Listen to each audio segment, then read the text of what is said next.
Tech Twice Weekly, episode 35.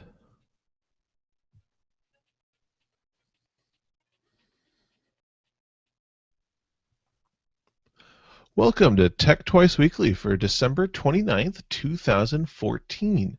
This is your source for the most important technology news stories and discussion every Monday and Thursday evening. I'm your host, Ben White, and as always, I'm joined by my good friend, Eric Fee. How you doing tonight, man? Hey, what's up, dude? I'm doing great. Did you have a good holiday? I did. Survived spending time with the family? Barely, not unscathed. I did, however, get an awesome Christmas gift, which I think I might have mentioned. No, I haven't. I got a tomahawk. Whoa, a legit like throwing tomahawk or just a traditional like small axe tomahawk? A legit tomahawk for throwing and chopping things. As you can Nice. see, I had to buy the leather sheath, but it's really nice. And this is my second tomahawk.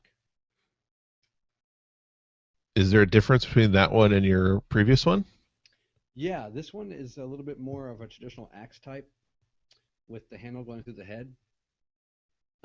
My other tomahawk has a polypropylene handle, and the head of the axe actually has a tang that goes down the middle of the handle, which the handle then kind of screws into. It's a very interesting design. The other one is a little bit more meant for uh, easy replacement of the handles. The handles are supposed to be, uh, you know, breakable. They're consumable, and when you throw an axe, the handle will eventually break. And so on this one that's replaceable, is it replaceable on your other tomahawk? Yes, both have replaceable handles, and you can order the handles right from the company that makes them readily. Nice. Well, I guess I know to keep you on my good side then. Tomahawked. All right. I can't say I got anything quite that dangerous for Christmas. I did pick up a Logitech Orion, the 910 mechanical keyboard for Christmas. I've been really happy with it. I haven't quite got into all its bells and whistles yet, found uses for all the G programmable keys, but overall I'm really happy with it. I've been looking into buying a mechanical keyboard actually. Probably thinking DOS keyboard professional, but I've been looking at that. I know a friend of mine I work with who has the DOS keyboard and he swears by it. I don't do a heck of a lot of structured typing at home, but I do some. I'm really happy with the keyboard I have at work, which is a Microsoft Ergonomic. And I couldn't imagine having another keyboard at work just because of how much typing I end up doing. But at Sure. home, I think having a mechanical keyboard would be excellent. I would, I've never really seen if there's an ergonomic mechanical keyboard. That would be an interesting combination. Yeah, well, I mean, the mechanical keyboard is just another type of, you know, uh, the keys being how they are structured and the switches. It's Right. their way of being ergonomic, just not for your wrists, more like for your fingers and for your brain. Yeah, yeah, but it'd be interesting to see someone set up with the mechanical keys in an ergonomic layout. I have no doubt that they're out there, and they're probably great, but who knows? Hmm. Well, we've bantered enough. I suppose we jump into the stories, huh? Let's get this over with. All right. So going into the holiday, it's a little bit of a slow news week, but we did find some stories to cover here. So tonight we begin with the continuing saga of the interview. Following all of the earlier controversy, Sony has finally made the interview available through a number of online streaming services, including Google Play, as of Christmas Eve. The movie's also made its way to many different theaters across the country. So, if you've been waiting to see the movie that everyone has been talking about, now you finally can. And it appears people want to, as Variety is reporting that the interview has brought in over $15 million in video on demand sales, counting through last Saturday with 2 million downloads. This makes the interview the best-selling online release ever. That being said, if you haven't had enough talk about the interview yet, we'll still have more on this topic later in our discussion section. Business Insider shares news from Time about a legal group called Global Music Rights, which represents some of the biggest musical groups in the world, looking to start a legal fight with Google. According to the reports, Global Music Rights is claiming that Google does not have the rights to nearly 20,000 tracks currently on YouTube, and they're asking Google to have the songs taken down or be faced with a $1 billion lawsuit. Google is standing up to the group, however, and claims that they do have the correct rights to the music tracks. I'm sure we'll hear more about this story as it develops after the new year. In more lawsuit news, the Next Web is passing along word from Engadget that Facebook is facing a class action lawsuit over unauthorized private message scanning. Last Thursday, a judge in Oakland, California, court ruled that Facebook must face a class action lawsuit for scanning users' private messages in an effort to gain information that could be used to target advertising, which is a violation of users' privacy. This is the outcome of a case that was filed 2 years ago and could include anyone who used Facebook to send a private message since then. The class action suit seeks damages up to $10,000 per user, as well as requiring Facebook to stop scanning users' private messages. So far, Facebook has no comment on the judge's decision. I know you use Facebook a little bit, Eric. Do you send a lot of private messages? Does this concern you at all?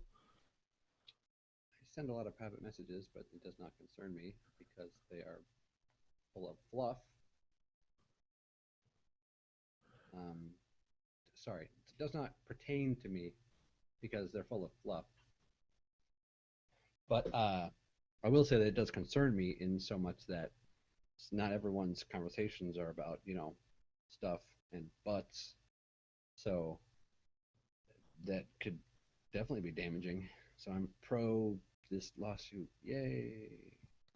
The one thing that I think is interesting, and I wonder what the difference is Facebook scanning private messages, this judge is finding a problem with. However, we all accept that Google scans our email and uses that to target advertising to us. And while originally it was kind of a hot button topic, nowadays nobody's really bothered by it. That is true. I don't really see a distinction either. Well, I'm sure the courts will let us know how this goes. Yeah, maybe Oh, we can kind of have a bunch of more class action lawsuits that are suing everybody on behalf of right. everybody else. More lawsuits for the win. Yeah. Well, Polygon is covering more lawsuit news, this time covering Nintendo's win in the U.S. Court of Appeals for the Federal Circuit, which ruled on December 19th that Nintendo did not violate a patent in the development of their gaming console, the Wii. A company called Creative Kingdoms had brought the patent violation claim against Nintendo, claiming that Nintendo Wii and its accessories violated their patent for magic wand toys used in the company's theme parks. In a separate patent dispute, another company, Ultimate Pointer, claimed Nintendo's Wii and the Wii Remote violated two of their patents on direct pointing devices, which they use in their presentation tool called UPoint. Nintendo also won this dispute as well, with a judge finding no patent infringement between the Wii or Wii Remote and the UPoint device. Uber, the ride-sharing service, may need to begin thinking about changing its methods for starting business in new cities. Bloomberg is covering that prosecutors in South Korea have charged Uber Technologies Inc. Chief Executive Officer Travis Kalanick and the head of its domestic business partner, MK Korea Co., with violating a transportation law. Seoul Metropolitan Government has said that they may ban Uber and similar services because they are unsafe and compete with local taxi services. The Seoul Metropolitan Government has also said that starting next week, they will begin offering rewards of up to 1 million won, $905 USD, to people who provide them with information on Uber's services. If you're one of the many Bitcoin owners out there, you'll want to pay attention to this story, as Bloomberg is reporting that the original cryptocurrency has been the worst performing currency of 2014. Bitcoin peaked at $1,130 over a year ago and has gone down in value over 56% during 2014. Currently, Bitcoin is holding a value around $326, and while it's far from dead, it certainly hasn't proven yet to be a safe investment currency for a nest egg or long-term planning. News has leaked on Microsoft developing a new internet browser to be released with Windows 10, codenamed Spartan. ZDNet's Mary Jo Foley is reporting that her sources are claiming the new browser will not be Internet Explorer 12, but instead be something entirely new. The browser will have a look and feel similar to Google Chrome or Firefox. Right now, Microsoft has let very little leak about this new browser, but sources expect to hear more at Microsoft's press event on January 21st next year, where they are also expected to reveal more features for Windows 10 as well. What do you think about the idea of a new Internet Explorer, a new not Internet Explorer? Sounds great, I guess. I don't see why we need more browsers. Internet Explorer is already a bane to our existence. Making something brand new will just bring more problems to web developers, not less. Microsoft has flip-flopped on Internet Explorer uh, publicly many times, saying, well, they're not going to make another one. Well, they're going to. Well, they're making one for Windows 8 and Windows 9, 10. That's like their default browser interface thing for the touch, the Metro interface. And then now and then they also made a desktop version. And I really think that Microsoft just needs to either one, completely stop making web browsers, because although they really did pioneer a lot of what the internet is today, they didn't keep up with that. Uh, so they need to, one, stop making web browsers and just say use someone else's, because I'm sure that anyone would agree to that. Or two, uh, use use a KHTML WebKit and then stop developing their own idiosyncrasies, and then just use other technology and browse and package their own junk onto it like everybody else. So, do you think there's any, I mean, off the top of your head, is there any features that Microsoft could implement into a browser that would actually make you consider using it? If the interface wasn't complete trash, I might entertain it for about a quarter of a second, or however long it takes to download Chrome. Yeah, I think that's the big issue is that no matter what Microsoft does, they're coming in third place. It's going to be Chrome, Firefox, depending on how you want to mix those two, and then IE is going to be pulling up the rear. Well, IE has less favor than Safari. That's got to be That's true. true. I mean, I mean, remember, I guess it depends what platform you look at, because Safari on Windows is discontinued. It's not even offered by Apple anymore. yeah, and Safari is a big name browser now because of the iOS version. Um, the the problem nowadays is that all these other browsers integrate so well with services. Firefox has plugins that do amazing things and that can facilitate pretty much any connectivity you want with the browser and your internet stuff. And Google Chrome is the Google Sphere connectivity device. If you use Google services, Google Chrome will work with them exceedingly well. And I I'm shy to believe that Microsoft could pull a complete 180 and make a browser that's actually awesome. IE, the newest versions of IE have actually have been pretty performance oriented, which is great because they are pretty fast, especially with Canvas implementation. But the JavaScript on them is also much better.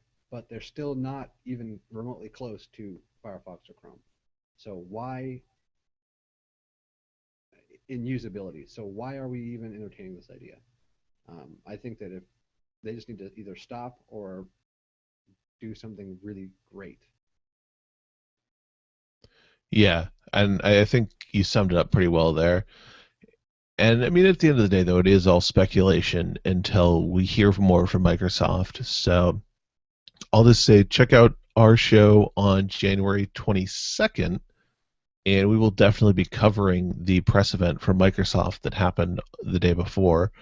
So we'll have all your details for you. All right, well, that rounds up our news for the day.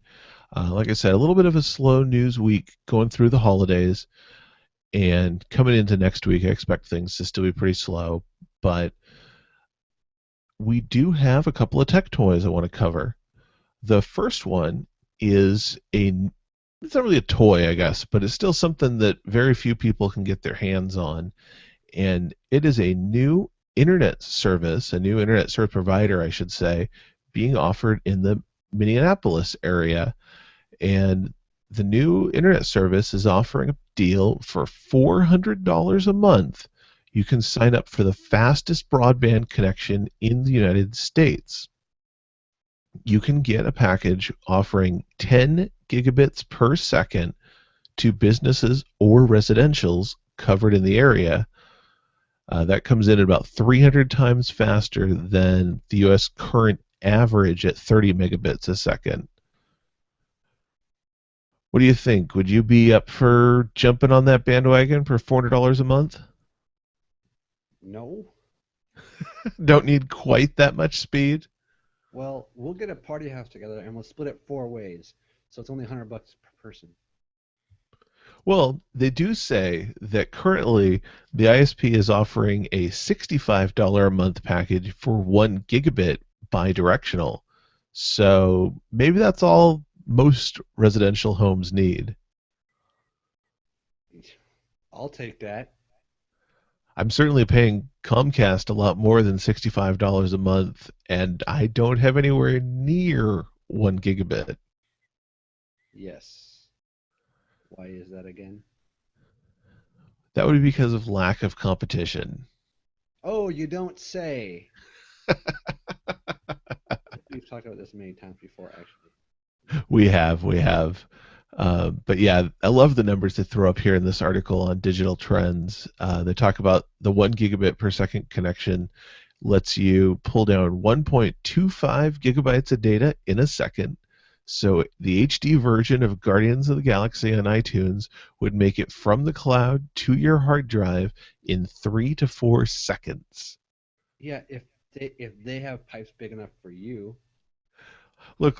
Let's not get the details bogged down with facts.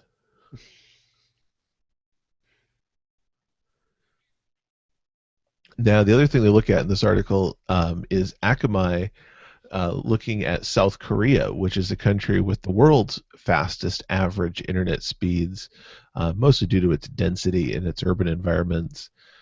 And in South Korea, there's a lot of good high-speed connections. So this will be a first for the U.S. to actually get some real internet competition. And I hope they expand this to be more than just Minneapolis. But then again, I'm still waiting to find out if Google is going to bless Portland with their high speed internet. Pipe dream. Come January, we're supposed to hear something. Cross your fingers. Yeah, then they'll have something near my place wired up in 10 years. Gotta stay positive. Gotta stay positive. It's hard when I'm paying Comcast bills monthly. Right, I know. Well, our second tech toy here, much more of a toy.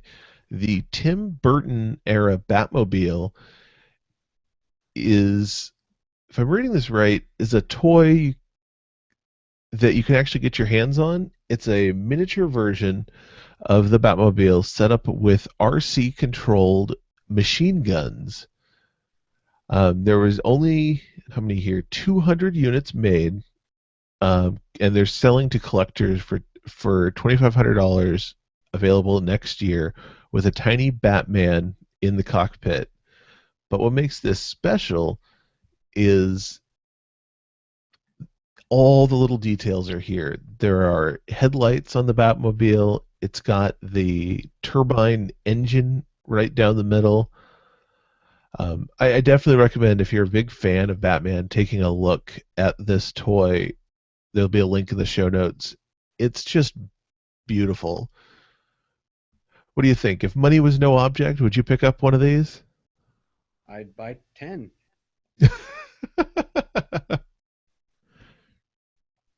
I love the simulated smoke and fire effect that come out of the rear jet engine. It's pretty awesome, man. I wish there was a video though, that there's, I mean, there's a little video here, but it doesn't really show a whole lot. Let's see. Let's see if play a little bit of this here.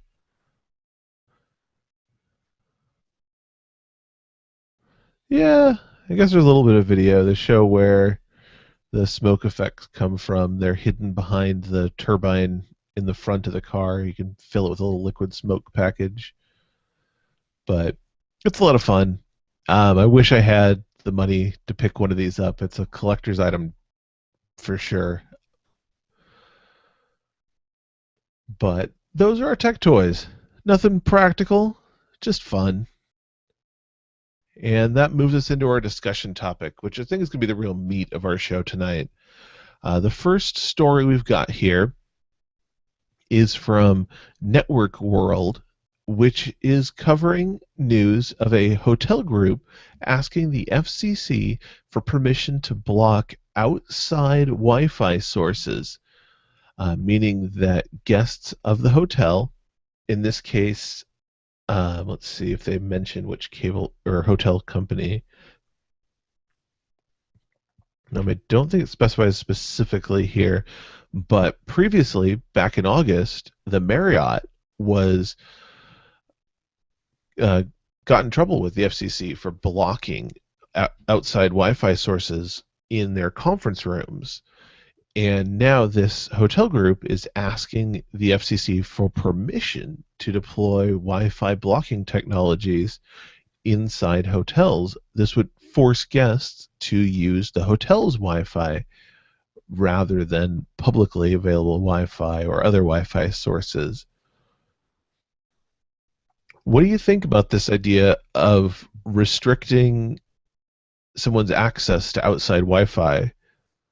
I'm a little torn, honestly. Um, I think that the reason that they want to do it is not the good reason. I think that the reason they want to do it is for nickel and diming everyone, especially with $100 Wi-Fi at company-sponsored events where their company will pay for it, and people are like, "Well, whatever, it's not my money."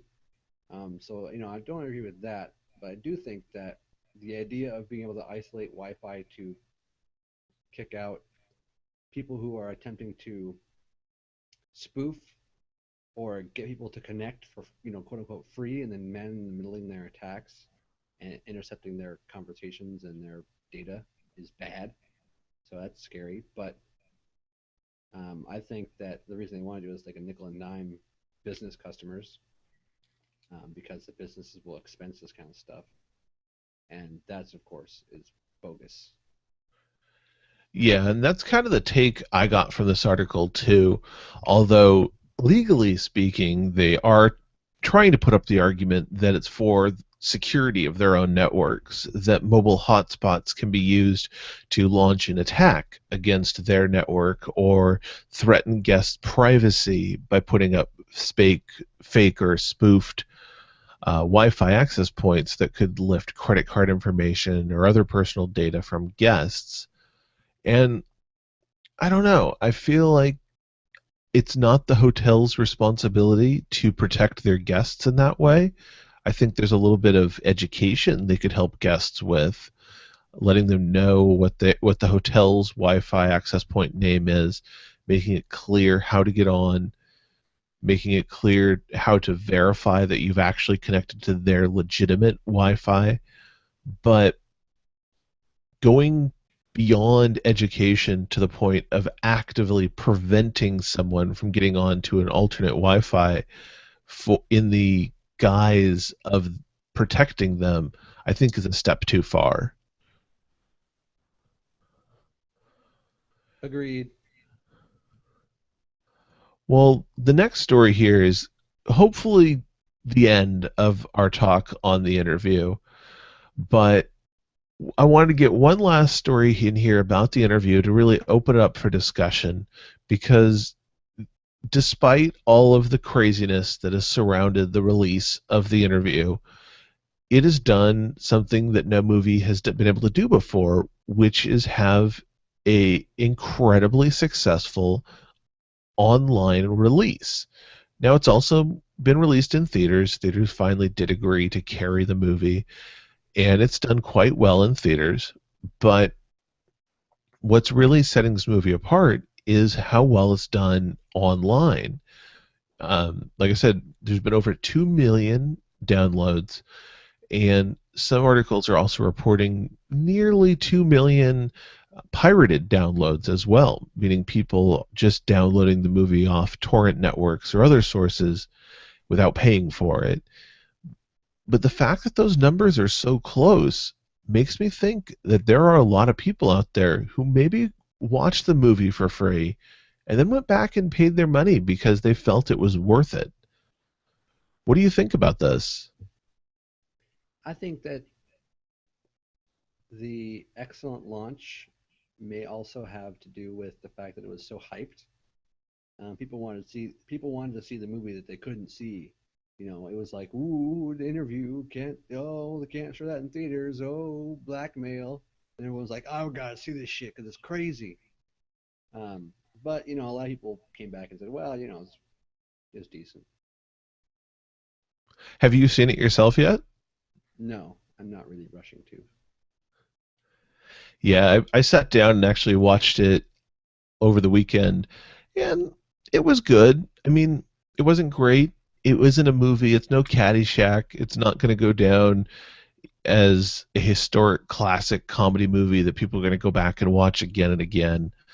It's not Team America or anything like that.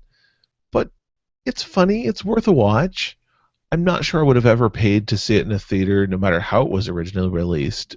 But I'm glad it got out. I'm glad I got to see it. I got some laughs out of it. It was worth that. But what I hope, what I really hope comes out of this, the takeaway that I want the movie industry to see here is that online releases can be successful. And I'm hoping that that fact doesn't get lost in all of the hype and controversy that surrounds this movie. I'm glad you brought that up.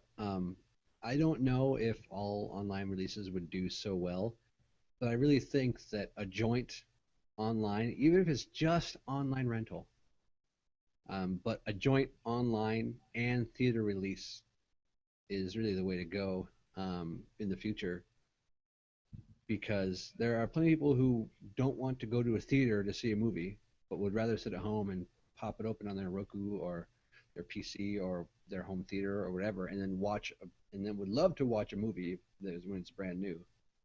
And then there are plenty of people who would rather go sit in a theater and wouldn't want to sit at their small TV with stereo sound or whatever in their living room and watch a brand new movie. They'd rather go out and do the theater thing. And um, I really think that what you'd get with online and theater releases at the same time would really be the two supplementing each other, not taking them away. And these uh, movie studios could make more money initially on the initial release through online rental and theatrical releases at the same time. Yeah, and I'm really looking forward to seeing what makes the next attempt at this.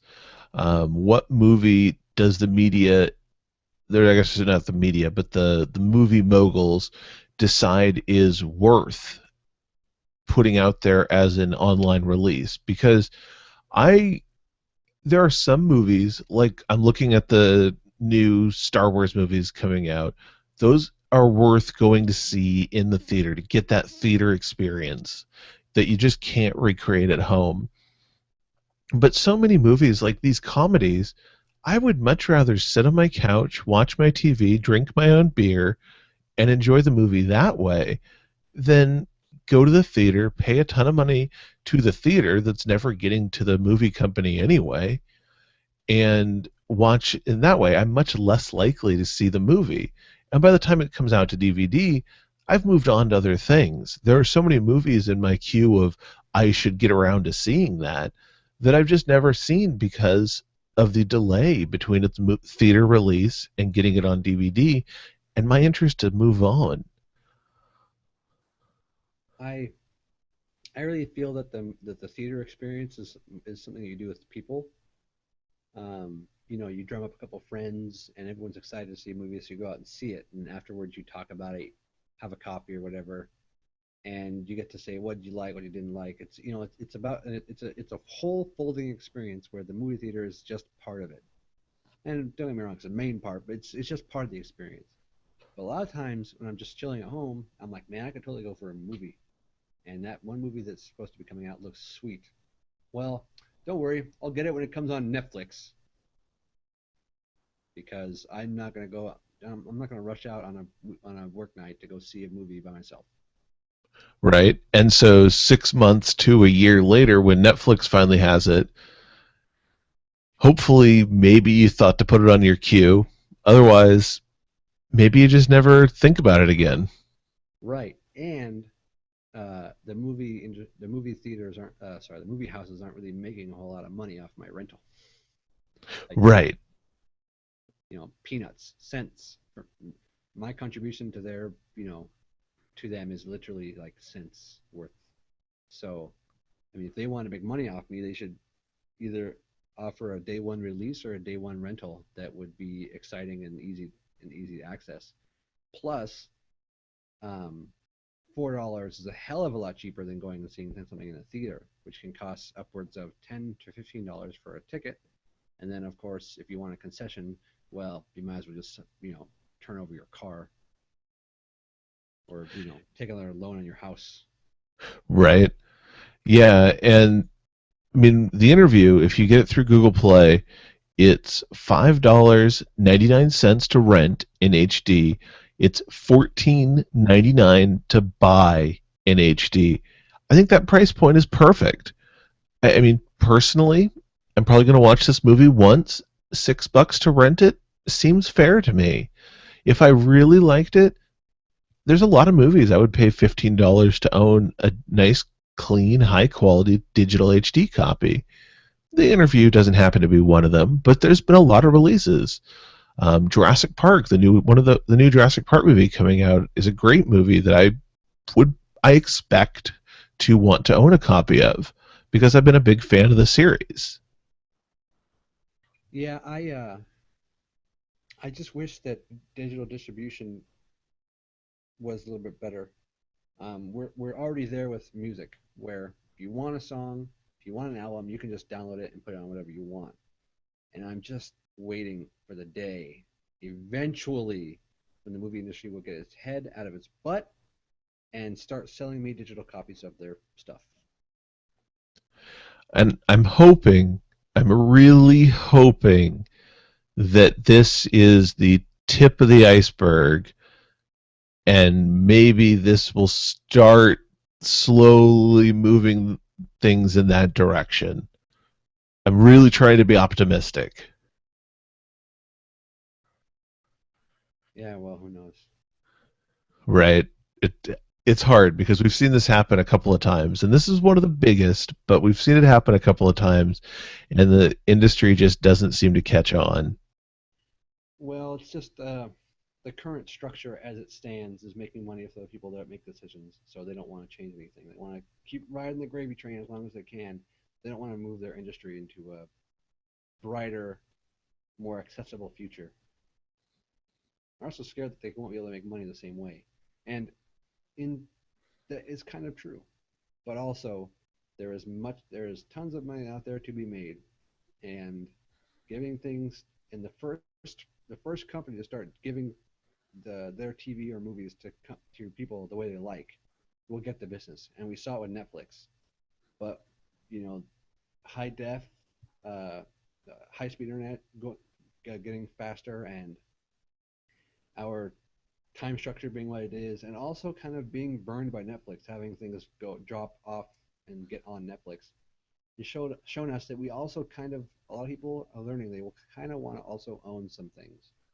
And to them, owning a digital copy of a movie is better than owning a DVD because with a DVD you gotta go fish it out, you gotta keep it. If it goes bad, well you're screwed.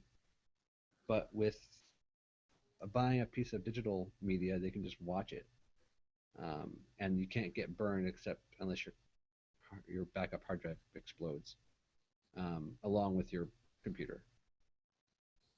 I don't know. I think that I think that what the movie industry wants is for us to pay money every time we see it, and it's never going to happen. But they still are trying to do it. Yeah, I think that sums it up. I think that right there is the biggest struggle is that they see the music industry, they see people paying once per song, and they're terrified that the movie industry is going to go the same way and only get sales of a movie once. And the sooner they realize that that's how consumers want to consume media, the better. Because it just simply isn't going to work out that in the majority, people are willing to pay per viewing for most movies. Yeah, I think that the idea that the money needs to be carefully and slowly extracted from us for our whole lives because we like stories, we like media, we like consuming these things. It really makes me sad. Um, and the books and music is really cool right now. Right now, a lot of the music you want you can just get. Um, Also, there are many indie artists out there producing their own music, putting it up on different websites for free, what you want, for dirt cheap, and there's just so much access. There are authors doing dollar novels, doing self publication, putting out great novels, great works, and they can just be had. You can get more than you want to read for very little cost to us. And for these authors, it's making them some of them, few of them, money. And for the rest, it's making them enough to at least want to self-publish that next book. Because I don't know about the movie industry, but I do know independent musicians and singer songwriters, and they do what they do because they love it, and being able to make money off that just makes their lives so much better. And for authors, I know it's the same way. They do what they do because they love it, because it's their passion. They pour their heart and soul into their work, and it shows. And being able to get access to that for a very low price has made a lot of us really happy, especially with the economy being what it is, and us having a hard time making ends meet, let alone have things to enjoy. But it looks like the movie industry is just not budging. They're just staying with this archaic model and trying to sculpt it a worse, disgusting digital version of itself. When really the only way to truly succeed is to go the opposite way. Be more open, and talk about selling more for less, not less for more. And I think I'm just going to let that thought close out the show because I think that sums up my feelings exactly. If the industry could get that figured out, speaking on behalf of consumers everywhere, it would be greatly appreciated. Did you have any final thoughts before we get out of here? I got my car back. Ah, that's right. Starting the project of resurrecting the beast. That's right. I was rear-ended in my Volkswagen Jetta Turbo earlier this year, much earlier in February, and I had the car in storage until today. Today I got it pulled out of storage and towed to my house and stuck it in my garage. So the slow going of tearing it apart will begin soon. Well, if you need somebody to stand around, distract you, and generally get in the way, let me know. I'm happy to show up. Indeed. All right. Well, just a programming note to the listeners out there. We will not have a show this Thursday. It's New Year's Day, so I will probably be recovering from a great New Year's party. But we will be back next Monday, returning to our regular schedule with the holidays out of the way. So, if nothing else, you will hear from us next Monday on the 5th. But as always, you can check out the site, techtwiceweekly.com. We're on Twitter at techtwiceweekly, on iTunes, Stitcher, Blueberry, wherever you get your podcasts, we're definitely there. And if we're not there, drop us an email, feedback at techtwiceweekly.com. I'd love to get the show in your favorite podcast directory, making it as easy as possible for you to find us and listen. Thank you, everybody. Have a great night, and we'll talk to you next week.